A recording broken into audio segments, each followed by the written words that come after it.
Hey folks, I'm back again. Going to talk about Islamic violence. So I'm going to read you a bit from this book here. Some of the information is a little dated, but I think it's pertinent. Then we'll probably talk about October 7th. So bear with me. I'm going to try and read this kind of without real good lighting. I'm just going to read some excerpts from this book. Here we go. It says, Nigeria experiences Islamic terrorism. As Islam was practiced by Muhammad, so it is today.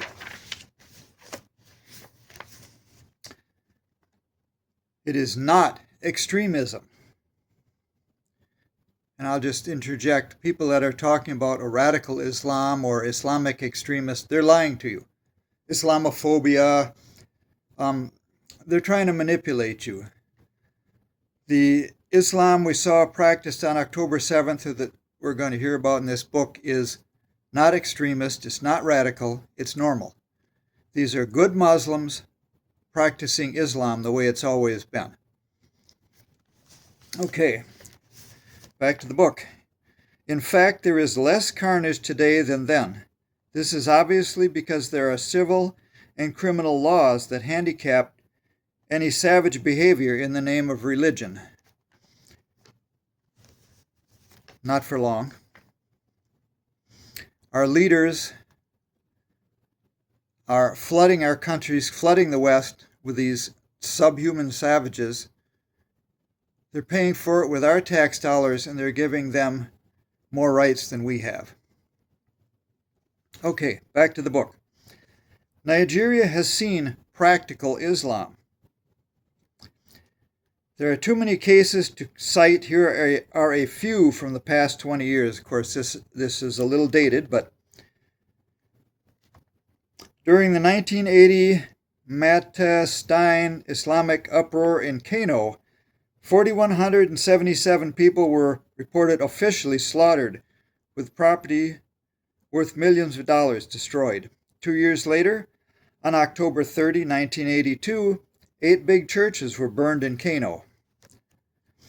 That same year, the Muslims struck in Kaduna, and 400 people were officially reported as killed. In October of the same year, members of the Muslim Student Society struck in Saban Gari in Kano and killed 2 people. Many of the people killed were not just Christians, but also people of different sects in the same religion of Islam. Yeah, if I might interject, the only people they hate worse than each other are everybody else. In 1984, Muslims in Yola and Jamida went berserk and killed 700, including policemen. 5,913 people were rendered homeless. They also besieged Gombe, and more than 100 people were killed. On May 3, 1986, the Muslim students of then University of Sokoto went on a rampage, attacking other students of the university with dangerous weapons. Yeah, these are not just poor, uneducated people that if we give them clean water and a clean bed, they'll change. No, that's not the case. Back to the book. While these Muslim students were still boiling in Sokoto, their counterparts in Ibadan were setting fire to the sculpture of Jesus in the Chapel of the Resurrection at the University of Ibadan. The following year, March 6, 1987, at the College of Education, Kafanchan in Kaduna State, Muslims went on a rampage they expected would spread to the south. This engulfed Kafanchan, Kaduna, and Zaria. Of the 150 churches in Zaria city alone, only one escaped being burned down in 3 days of jihad. Many Christians were slain in cold blood, while some were burned alive. Many homes belonging to Christians and cars with Christian stickers were burned in all these cities. Muslims believed that the the cause of the riot. A female Muslim college student accused the Reverend Abu Bakr Bako, a former Muslim, of misinterpreting the Quran in his preaching. Muslims believe that no non-Muslim should quote the Quran on any issue because he cannot understand it. However, a Muslim can quote the Bible to prove that Jesus is not the Son of God. And might I add here, something close to 80% of the Muslims in the world can't quote the Quran. They don't speak Arabic, and a lot of the Arabic speakers are illiterate in their own language. They repeat what they're told, and if they don't, their head comes off. Even though they don't know what in the world they're talking about, they're very proud of what they're talking about. If you ever deal with these people, they talk like they'll talk like they're the smartest people on earth, and all they are is hot air. Okay, back to the book. The chaplain of the Ahmadu Bello University, Dr. Ben Aruna, whose ministry in the chapel had helped depopulate the Muslim students in the university, was one of their main targets. From his house, he was pursued several miles. Finally, they beat him and slashed his body with machetes. They thought they had finished me, said Dr. Aruna. As they were leaving, I faintly heard them chanting, Allahu Akbar, i.e., Allah is greater than all, for handing over his enemy into their hands. It would be impossible to list all the atrocities being perpetrated in Nigeria alone by Muslims since the Uthman Dan Fodio Jihad had engulfed that country in 1804. Yet all these must never be taken as extremism. Violence in Islam is both a doctrine and a person. Let's skip down a little bit. In 1991 and 1992, there were 3 more riots by Nigerian Muslims in Katsina, Bauchi, and Kano, cities during which thousands lost their lives. In Bauchi, the immediate cause was the sale of what a Muslim believed to be roasted pork by a Christian in Tafawa Balewa area, a Christian area, which the Muslim bought and allegedly ate. Guess what? If a Muslim's lips are moving, they're lying. For allegedly tempting the Muslim, the meat seller was commanded to be killed. Hundreds of souls died on both sides. That means if a Muslim mistakenly eats bacon in a restaurant in America or Europe, the Islamic community may set the restaurant ablaze and the attendants may be slaughtered. In Kano, the Muslims were rioting to protest a proposed Christian evangelistic program by German preacher Reinhard Bonnke. Many unprintable atrocities were reported. Evangelist Reinhard Bonnke had just been in 2 Islamic cities, Kaduna and Ilorin, and hundreds of thousands of Muslims were converted to Christ, and God did many spectacular miracles. Many crutches and turbans were left on the floor at the end of each night's program. Now a similar one was to be held in the ancient Islamic city of Kano. Muslims felt that this was dangerous to their faith. Their swords were continuously busy for several days slaughtering Christians. 2 members of our ministry were in Kano right after the riot. They heard how some jihadists reportedly dragged a pregnant woman out of a hospital, slashed her womb with dagger and flung out the infidel thing inside her. We go on. Nigerian National Concord, October 28, 1991, a newspaper owned by a Muslim, reported they, the Muslims, were armed with machetes, daggers, swords, and other dangerous weapons, killing Christians at random and setting their houses and shops ablaze. Eyewitnesses reports say a Christian man got delivered from an untimely death through the sound of a fire brigade siren. The vandals decided to torture this man to death. First, they felt there was no reason for him to have two hands, yet they all had two each. Hence, his right hand was cut off immediately. They were thrilled by his dance of agony, therefore, they went ahead and cut off the other one.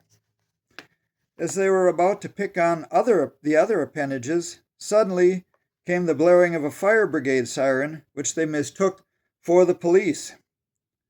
Yeah, big help, police, huh? Hence, they took to their heels, thereby abandoning their victim. In one of the refugee camps, a pregnant woman forcibly gave birth to a baby prematurely, while a pastor of a devoted Bible-believing church died shortly after escaping into one of the camps, perhaps scarred by the horrors unleashed against fellow brethren. A Christian lady, Sister Bridget, who hailed from the eastern part of Nigeria, lost all her 4 children and watched her husband helplessly stabbed to death. As the next day, October 15, 1991, brightened up, so the sun of persecution rose again. One of the victims of this Tuesday was one Mr. Samuel,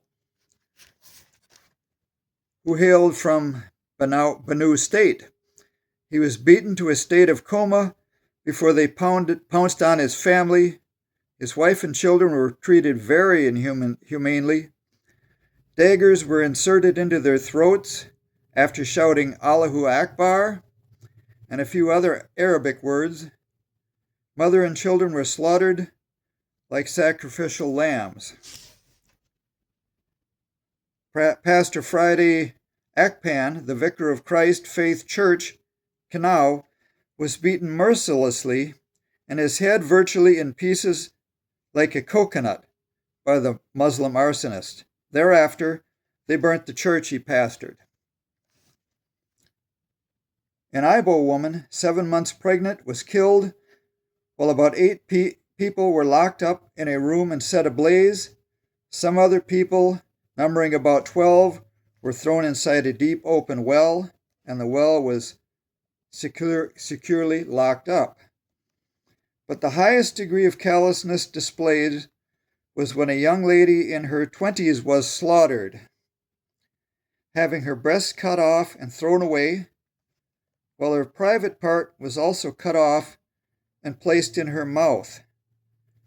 As of Wednesday, her corpse was still lying at the Murala Mohammed Hospital.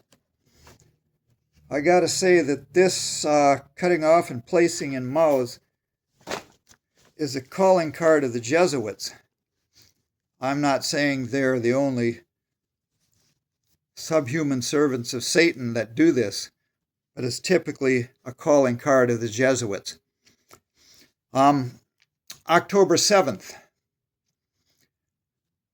I have a big problem with Israeli intelligence failures.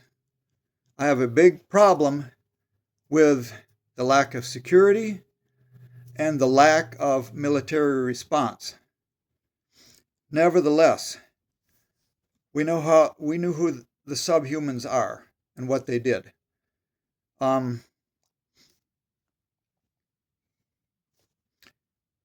They attacked, they slaughtered, they cut the heads off of babies. They burnt people to death inside their homes. One couple was stripped naked. They were tied together, and they were slowly being gang-diddied while being mutilated, but not before they stuck their baby before the Palestinian Islamic terrorists stuck their baby in the oven and burned it to death. The Palestinian savages rounded up a very large number of women and some men and gang diddied them. They marched captives through the streets, shouting Allahu Akbar, while the innocent civilians cheered. They savagely mutilated these people, a lot of them, sexually, utilizing kicks, stomps, knives, fire, gunshots, and they paraded naked dead bodies through the streets, chanting Allahu Akbar, while the innocent Palestinian civilians cheered. Folks, this is not radical Islam. This is normal Islam. This is the way it's been practiced for 1,400 years and will continue to be practiced unless it is stopped. I want to read a little from the Quran, and I will prove this. We hear a lot of talk about radical extremists. It is not extremism. This is normal Islam. And you'll hear butt kissers talking about, well, there's peaceful Muslims. No, there are not. There's no peaceful Islam. There are no peaceful Muslims. Any Muslim that will not participate in jihad is a hypocrite to be slaughtered in memorable fashion. It is true that whoever came to be known as Muhammad kissed major backside when he was weak and poor and had no following. After he raided caravans, killed his own people, diddied, enslaved, stole, and got a big following who wanted in on the loot, that was all abrogated. There are no peaceful verses left in the Quran. Every chapter, Shura, every chapter in the Quran begins with the verse, in the name of Allah, the merciful, except chapter 9. That is the last revelation of Allah, Satan, to Muhammad. And it begins with innocent. You see, all the friendship, all the treaties, all the camaraderie, all the good things Muhammad had said when he was kissing rear end, we're innocent now with breaking our treaties, with breaking the peace, with breaking any fellowship or approval of Jews, Christians, anybody else. We're innocent. Now it is slaughter. That is the last word of Allah, Satan. We are going to kill everybody on this planet until there are nothing but Muslims left, and then they will go back to killing each other. I want to read here in chapter 9,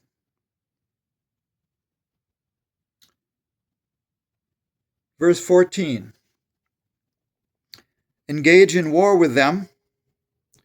Allah will torment them by your hands and put them to shame and give you victory over them and heal the chest of a believing people. You see, that is the way Islam is practiced. They put people to shame. They parade you naked. They gang diddy you, and then they mutilate you. It says right here, put them to shame,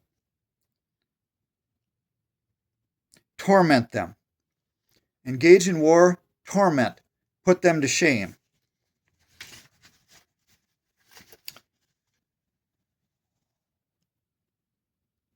Let's look at chapter 8 real quick, one of the last revelations of Allah, Satan, to Muhammad.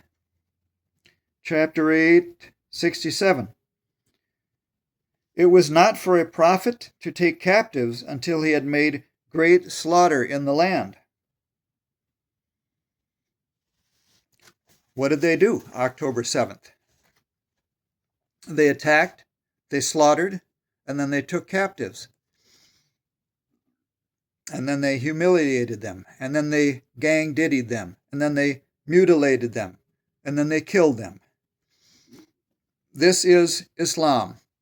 And if you think for a moment that you have friends that are Muslims, the Quran throughout forbids Muslims to take friends of unbelievers. They are not your friends, they are jihadis in waiting. And unless they want to get humiliated, inditiated, and mutilated, it's an easy choice for them to fall in with their more dedicated Muslim believers. Many over the centuries have found this out. They thought they had Muslim neighbors, Muslim friends, and then the day came when these friends were cutting their heads off. And our leaders are helping them. And guess what? These fools, these swine that have brought these people into your countries, we're giving them your tax dollars to wage jihad against you. They will suffer the same fate as everybody else. Thank you, infidel, for bringing us to power, for protecting us from other Muslim cutthroat jihadis. And your reward is to be treated just like we've treated everybody else. Well deserved. People, protect yourselves. Do not be victims for these monsters. Isaiah 26:10. Let favor be showed to the wicked, yet will he not learn righteousness. You're not going to take them to America, give them clean water and good housing and taxpayer dollars, and tell you that their jihad, their political and religious takeover of America is a right of free speech and freedom of religion, and they're going to love you for it, and they're going to be peaceful, and they're going to assimilate. No, it's never happened in 1,400 years. Let me start again. Isaiah 26:10. Let favor be showed to the wicked, yet will he not learn righteousness. In the land of uprightness will he deal unjustly, and will not behold the majesty of the Lord. Psalms 83. God bless.